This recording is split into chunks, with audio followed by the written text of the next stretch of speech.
I'm gonna go. I guess I'll go 5-1, and ours don't really fluctuate much except at the very top. 5, Michigan State. They might have. I want to say they almost overperformed last year, considering the year before their game plan was hand the ball off to Javon Ringer. Last year they had to completely, adapt from that style and throw in a new quarterback in the meantime. After you take a guy like Hoyer that had started there forever.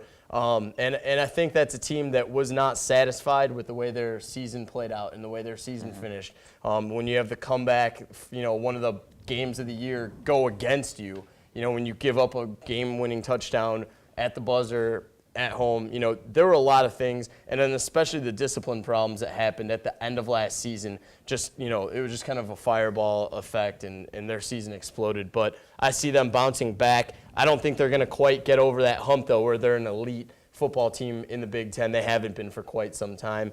4, Penn State. I want to say it's because, they didn't get rid of Darryl Clark left. Well, I guess the last time they transitioned quarterbacks, they were a national title contender until they came to Iowa City in November.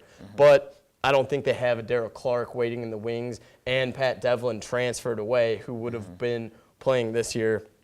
So I see them slipping down to 4th because Wisconsin has Scott Tolzien. He's coming back.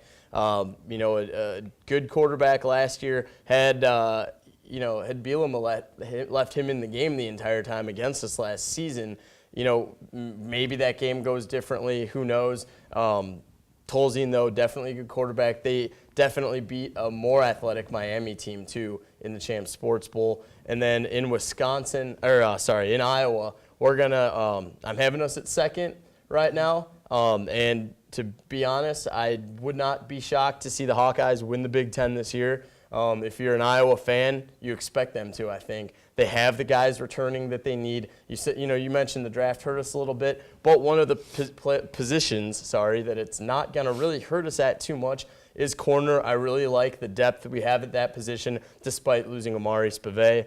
But then Ohio State, they have guys like Hayward and Homan returning on defense. And then on offense, they have the 3-headed monster, Brandon Sane, Boom Herron, and Terrell Pryor, along with, a good wide receiver core. And you mentioned when you're returning that many guys on that each side of the ball from a Rose Bowl Big Ten winning season, the expectations are there. So I expect them to finish first. But like you said, that Wisconsin and the Iowa game could be dangerous. I wouldn't be shocked if Ohio State and Iowa are playing with the Big Ten on the line again this year. Mike? Yeah, my list obviously parallel your gentlemen's pretty closely. I also have Ohio State at the top over Iowa. 5th, I do have Michigan State. I think Kirk Cousins at quarterback is the key. He showed a lot of signs of progress over last season. He obviously struggled against some better opponents, but he's got the skills and the ability to lead that team to success. They've got B.J. Cunningham, Mark Dell, and Keyshawn Martin. All 3 wide receivers all had tremendous seasons last year when they were healthy. And then of course they returned Greg Jones, a phenomenal linebacker on defense. Clearly one of the best in the Big Ten, I would say. Best in the nation. Yeah. At 4, I have Penn State. I agree with you. Kevin Newsom, I don't know if he's going to be able to repeat the progress that Darryl Clark showed at his time at Penn State, having a tremendous record. But they do return Evan Royster. They return Derek Moy, Graham Zug, and Chaz Powell, a great receiving core.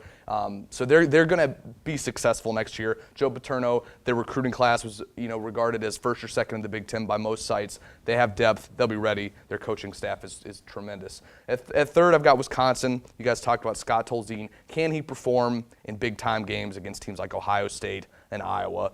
If he can do that, they might have a shot at winning the Big Ten title. They've got tremendous rotation at linebacker with Comer St. Jean, Mike Taylor, Blake Sorensen, and Chris Borland, who's a sophomore, had a great year as a freshman last year. They lose O'Brien Schofield on the D-line, who was arguably their best player. But I think they'll be okay. They got J.J. Watt on the other side, who had a very, very strong performance in the Champs Sports Bowl against Miami. 2nd, I have the Iowa Hawkeyes.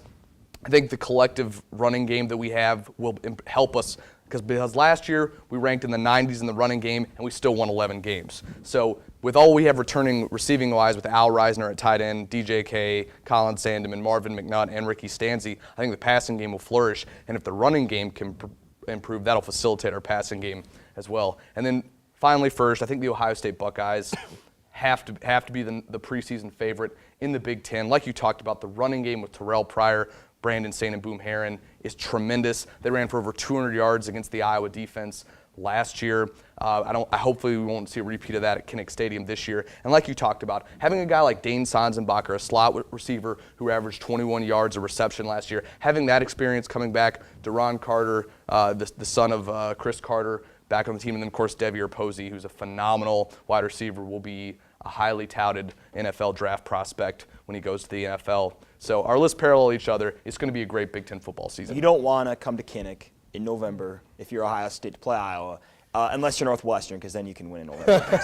But if you're anybody else, you don't want to come to Kinnick. That's all I'm saying. Yeah, and one thing I forgot to mention with that Wisconsin team that you kind of got into, they have John Clay returning. He's a freak. We all know that. But they also have a receiver core. You mentioned they lose Graham at tight end, but they also, David Gilreath is back, top performer on their team, Nick Toon, another talented receiver. So, they're definitely a team that Ohio State and Iowa cannot take lightly this year. And Lance Kendricks had an outstanding performance against Miami. He really set a tone to take the leadership role at that position. Wisconsin's been known, kind of taking that Iowa mold, Brett Bielema and Barry Alvarez, of having strong tight ends, quality tight end play. So watch out for Kendricks to make a dent next season. And here's why, and I think you guys both put Wisconsin at third, but here's why I kept it in third, because other than that Miami game, Wisconsin didn't really impress me in another big game last year. You could look at Ohio State. They went to Penn State and won.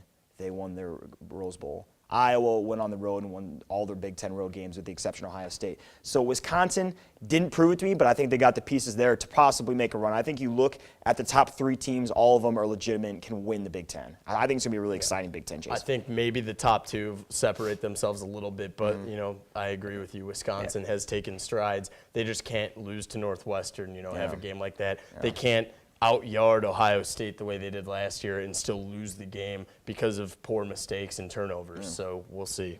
Well, in Wisconsin, what scares me about them in the trenches, if they come together in the trenches, they have a returner on offensive line like John Moffitt, a guy who can bring that line together.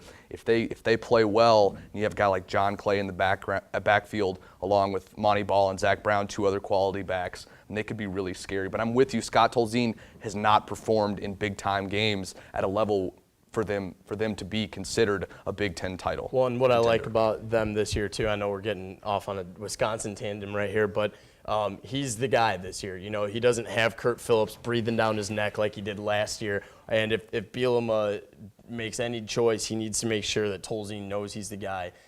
Doesn't have that anxiety going into the game thinking, oh, man, if I mess up, he's going to bring someone in.